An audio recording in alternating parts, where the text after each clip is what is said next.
Bonsoir à tous, je suis ravi de vous retrouver pour ce nouveau numéro du journal de l'économie. Ce soir, j'ai choisi de vous parler d'une nouvelle activité de la Poste, celle du recyclage des papiers de bureau. L'offre Recigo s'adresse aux très petites et moyennes entreprises qui n'ont pas forcément les moyens de mettre en place leur propre structure de collecte.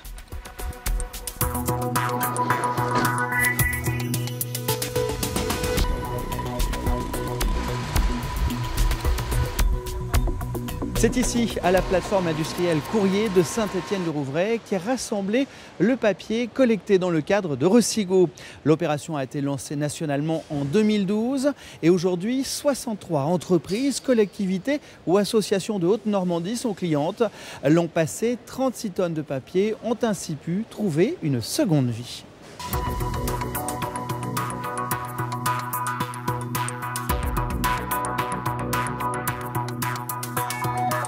Et pour mieux comprendre les motivations de la Poste, je rejoins le directeur commercial Courrier de Haute-Normandie, Sylvain Desgroas. Bonsoir. Bonsoir. Alors d'abord, en quelques mots, comment marche le système Recigo ? Alors l'offre Recigo, c'est très simple. Tous les jours, nous avons des facteurs qui passent dans les entreprises pour distribuer du courrier. Ce qu'on a mis en place, c'est une logistique inversée, c'est-à-dire que le facteur, au lieu de repartir sans rien dans les mains, il va repartir avec des bacs de papier usagés.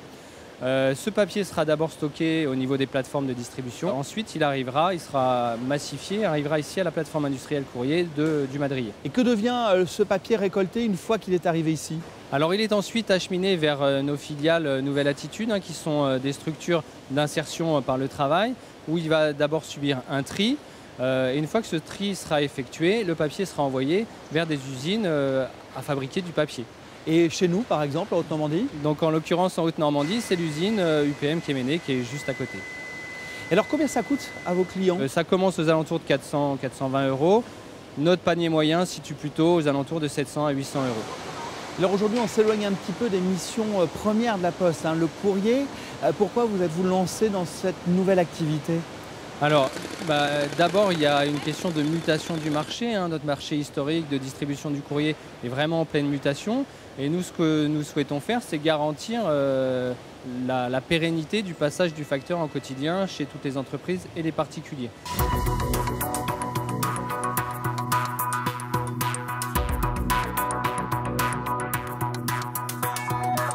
Changement de décor, Serre France, une société de conseil et d'expertise comptable de Bois-Guillaume, est l'un des clients de Recigo. Dominique Pion, bonsoir. Bonsoir. Alors pourquoi utilisez-vous ces services de recyclage de papier de bureau ? Donc ici vous êtes sur un de nos bureaux, nous sommes d'une douzaine d'agences au niveau du département et au niveau du groupe nous avons décidé de lancer une démarche durable et dans ce cadre-là des actions ont été mises en place au niveau environnemental et une des actions a été le recyclage du papier.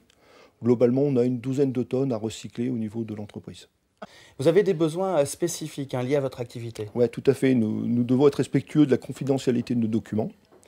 Et face à ça, Recigo a été une solution intéressante parce qu'aujourd'hui, le papier ne peut pas être visible du départ du site jusqu'à l'arrivée, je dirais, du recyclage. Et fort de ça, pour nous, c'était un atout. À présent, faisons le point sur le reste de l'actualité économique dans notre région, sans oublier l'offre d'emploi de la semaine. Les brefs de l'écho, c'est parti. L'association Haute-Normandie Grande, dont le but est de promouvoir le développement durable auprès des entreprises, organise pour la 8e fois les trophées du développement durable.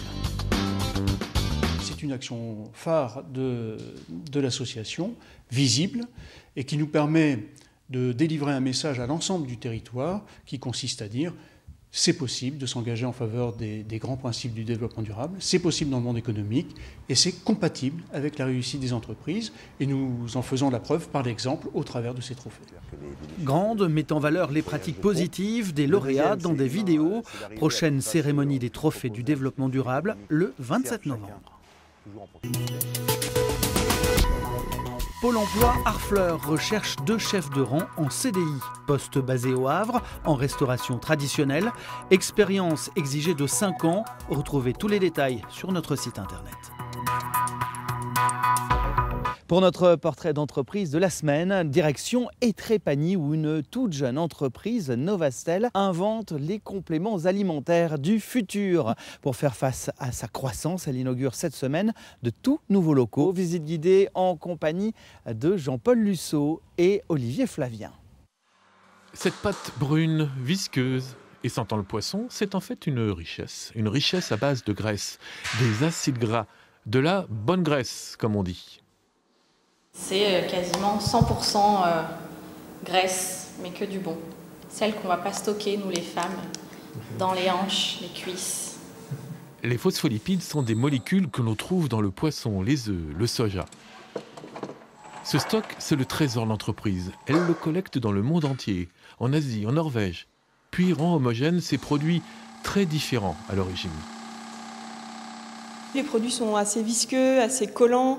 Voilà, donc nous, une partie de notre travail réside à améliorer leurs caractéristiques pour les rendre plus faciles à utiliser. Les phospholipides, on les représente par une petite sphère avec 2 appendices. C'est un produit de base de la vie. Il constitue la double paroi des cellules de tous les organismes vivants, tout simplement.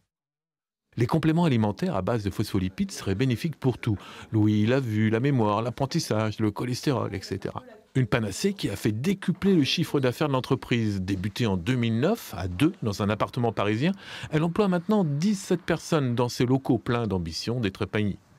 Pierre Lebourg, ancien prof d'allemand et curieux de tout, a eu l'intuition de ce développement. Quand j'étais petit, ma maman me faisait manger du cerveau, de la cervelle.